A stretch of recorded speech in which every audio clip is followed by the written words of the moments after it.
Hey, I'm Stone Cold Steve Austin. Welcome to the Broken Skull Sessions. My guest today is one of the most talented superstars on the WWE roster. Whether it's in the ring or on the mic, he's pure gold. My guest today is the master strategist, Sami Zayn.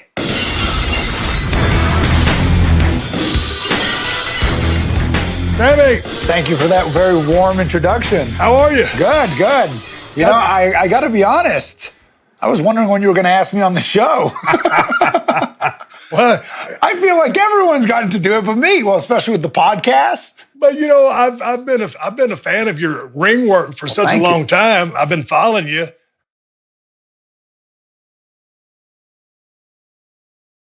But it's like over the past year or a couple of years, really, you just kind of start jumping off the page.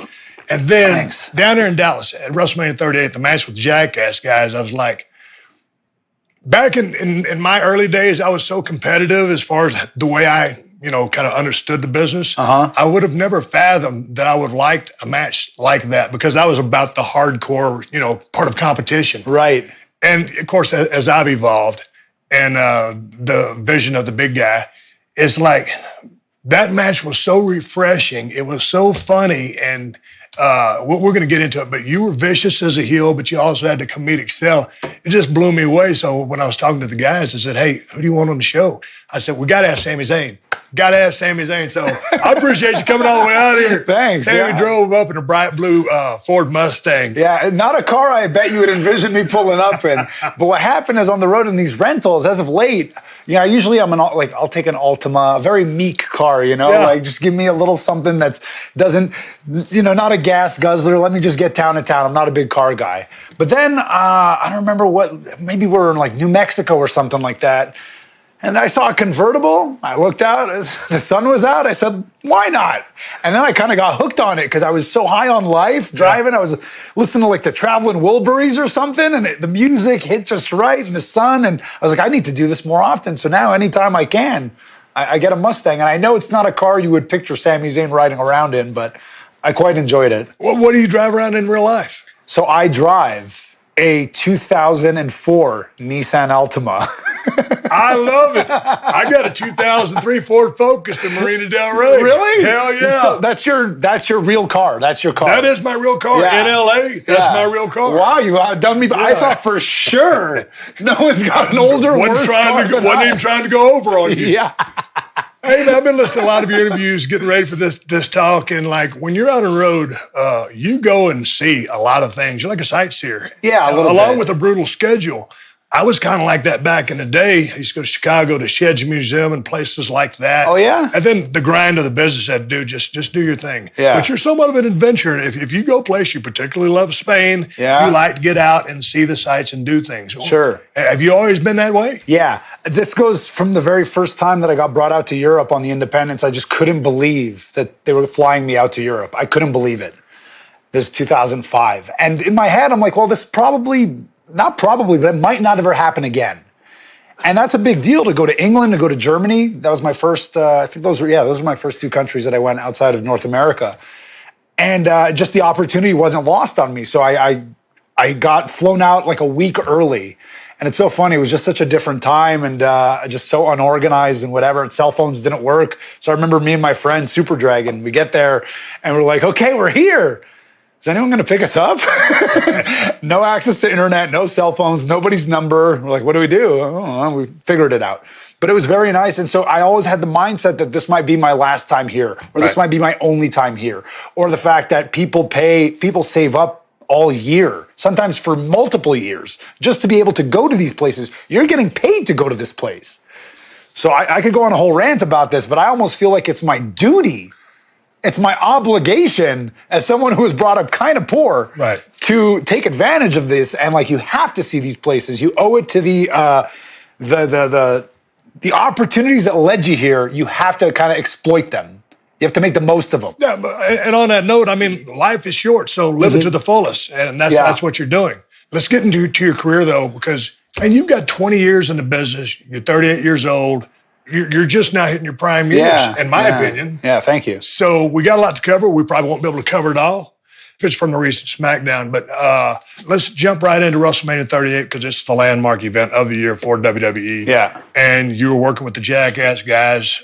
Johnny Knoxville was the star for them. Yep. And I love that match. And like I said, from my competitive days, I never thought I would like matches like that. And when I saw it, it was like a breath of fresh air for me. You have worked with some of the best of the best. We're going to trace back to that. Did you ever think that you would be in a match like this?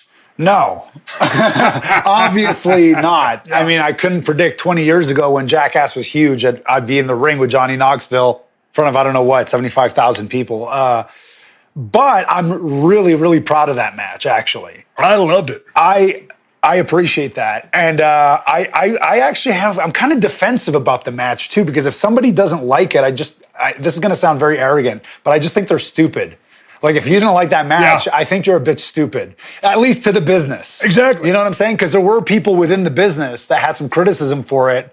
I was like, but how do you not get that? But there were also people that were in the business that said, oh, are y'all going to talk about the WrestleMania 38 match? Yeah. Because that was my favorite. Yeah. And I thought, I mean, that was one of the best WrestleManias of all time, in my opinion. Yeah. And I think, okay, you had the great matches. I loved the Becky Bianca Belair match from a technical point of it being a match. Yeah. Seth and Cody was also great, but just as far as sheer enjoyment and Gaga, everything that match encapsulated, that was the most entertaining match on the card. That's the way I take it. Sure. And I think I have so much to say about this match, and I don't know. I don't want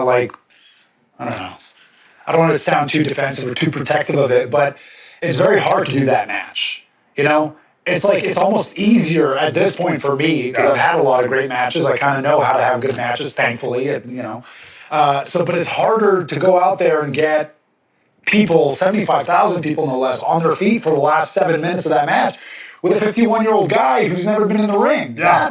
That's something I wear as a badge of honor. Oh, and also to build that match and those pops on the near finishes, those were big. You get it. Yeah, they bought in. But at the highest level. Yes. So actually, this is my thing. Is like again, I know I'm going to sound kind of defensive about it, but I don't want to reduce it to call it like an entertaining match or a comedy match because it wasn't. Yeah, it was a match, and like if you actually look at the beats. And this is one of the things I'm proud of because even people in the business will look at that match and they're not seeing structure, they're not seeing anything, they're just enjoying it because it's got so much stuff going on. But if you actually broke it down from a structural perspective, if I was doing like an anatomy of the match with new students at the PC or something like that, it checks every box. Yes. So that's part of why I'm so proud of it. On top of the fact that the guy's not a wrestler. And none of them are. With that being said, let's throw to some of the action in the match. Sure. Bing, bing, bing. Okay, so the table's set right away. So you understand instantly that guy's the fighter, that guy's not. Yeah. And now I've got him where I want him. So the seconds into the match, we're telling you who, if I've never seen either of these guys, I know what I'm looking at. Yeah. And then this is his shine. Yeah. Okay, because he doesn't have moves. I get it. But I've got to tell you. But I'm loving the sell because we've got the foghorn coming in a minute, and the extra ear sell is money. Okay, good sales job by you here. And what I really like, you're both very slow and deliberate. There's no rush here. And he was very composed in that regard. Yeah. Of course, you never rush because you've only got 20 years in business. Boom.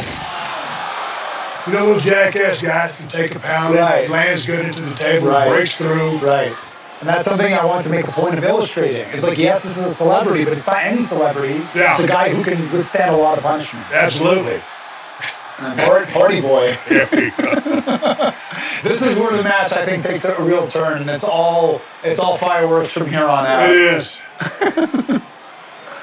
And I think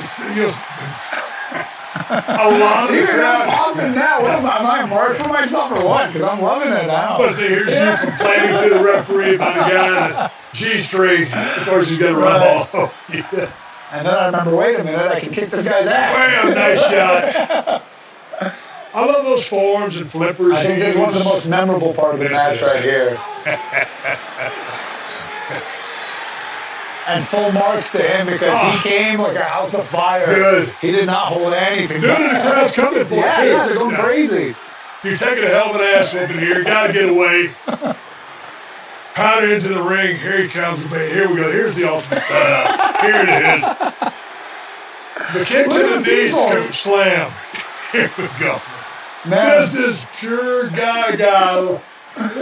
This is shades of Andre Hogan. Yeah. Big slam. Yeah, look at that pop, Look man. at that. It's unbelievable.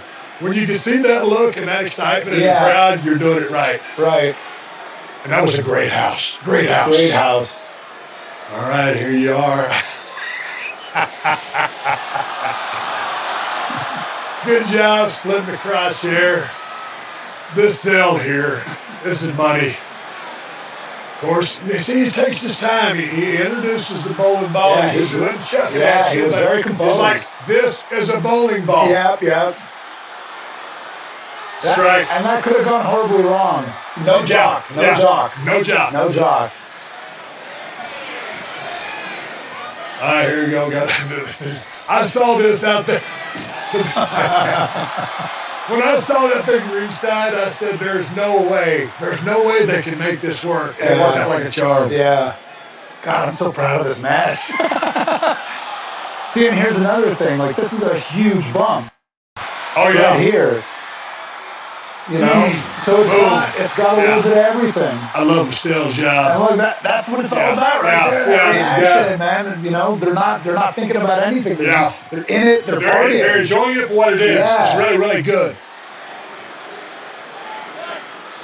Man, I like Knoxville. Really, all of them maintain their composure. They're not frantic.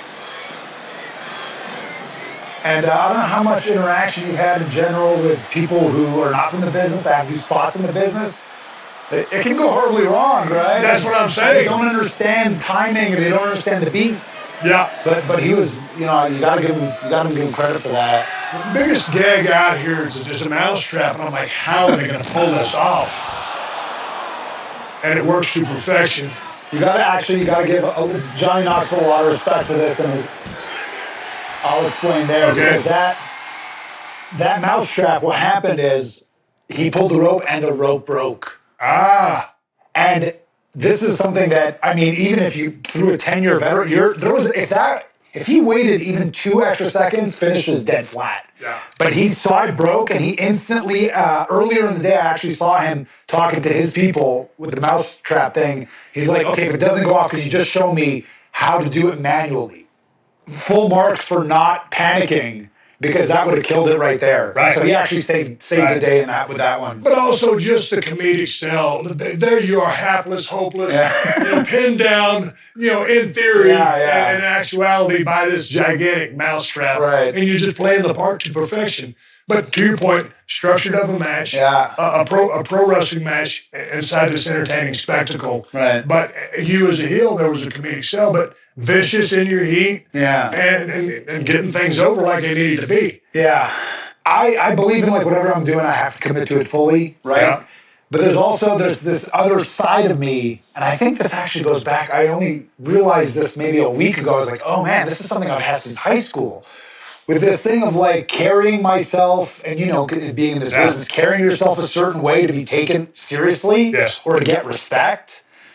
And I know, like, this might not be the way to do it if I wanted to, let's say, be on top and I want to work a program with Roman or I want to work a program with Brock. Yeah. They might go, well, look what you're doing. Great. But I'd rather do that and do it well and do it and have it be something that is going to be remembered probably for the next 10 years. Right? Because there's not really a match like this. When a guy like Vince brings, he's the guy that's going to say, here's what's happening, here's how it's going to happen. What was his reaction to the match? Gangbusters, standing O? Yeah. You come back to Gorilla, you get standing O, or you get people looking at standing O? No, standing O, yeah. Did you know, you obviously probably knew you were crushing it when you were out there. Yeah. Or was it reaffirmed when you got to Gorilla? Yeah, by people whose opinions I respect. Because, again, it's so easy to miss the mark on this. Right. It's so easy for even old timers, like the one person, because I look up to Brett a lot, right? Yeah. The one thing in the back of my head after this match is like, I wonder what Brett thought of this match. Like, because Brett likes serious wrestling. Yeah. He's like, I know this is good, but I bet Brett kind of looks down on this.